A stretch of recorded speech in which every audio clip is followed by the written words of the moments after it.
Jesus answered, "My kingdom is not of this world. If my kingdom were of this world, my servants would fight. But my kingdom is not from here." John 18:36. That was Christ before Pilate, standing silent before empire. And that is where no king but Jesus begins, not in rebellion for its own sake, but in a revelation.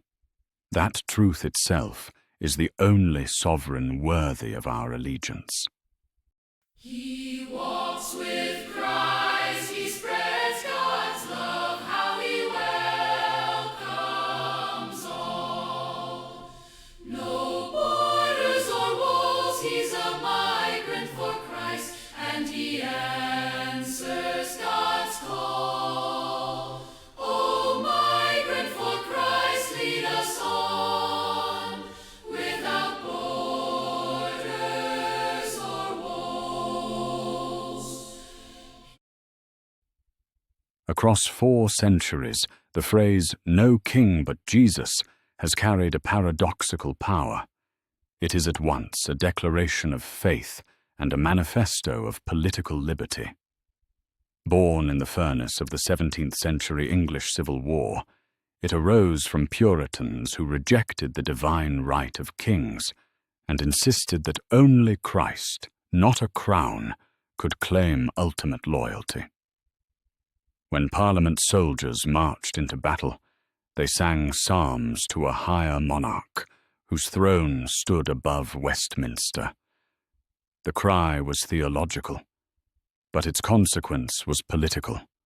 Authority must flow upward from a covenant of the people, not downward from the scepter of a ruler, king, or president.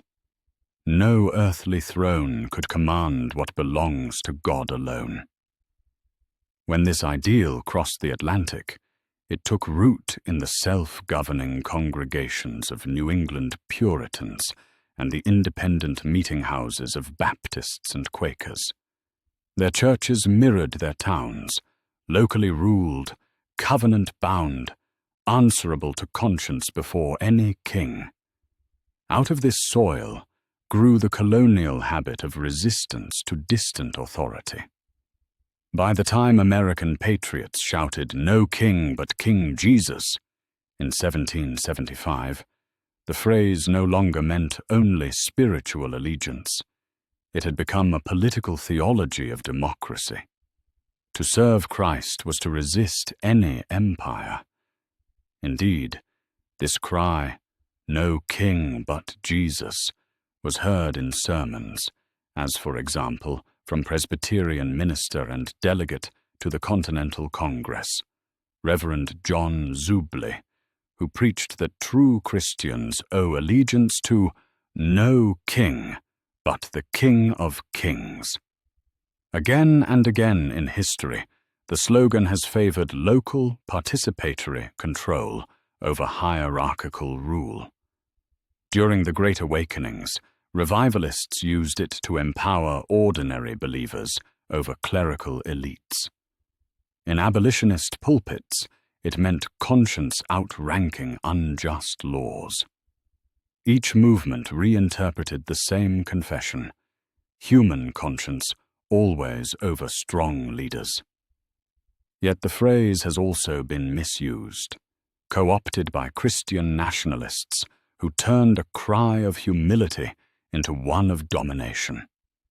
Its authentic legacy, however, resists every throne, every flag, and every party that claims a sacred sanction over America. "No king but Jesus" is not the slogan of the state. It is the song of communities that govern themselves in the light of truth. Wherever people gather in covenant rather than coercion, to deliberate rather than obey, the ancient cry is heard anew. No king but Jesus, no master but conscience, no rule but love and forgiveness. If we hear the shouts of "no kings" on our streets today, Be sure that it is the same shout heard through our history as it was after the battles of Lexington and Concord in 1775, when patriots and crowds rang out across the colonies, "No king but King Jesus."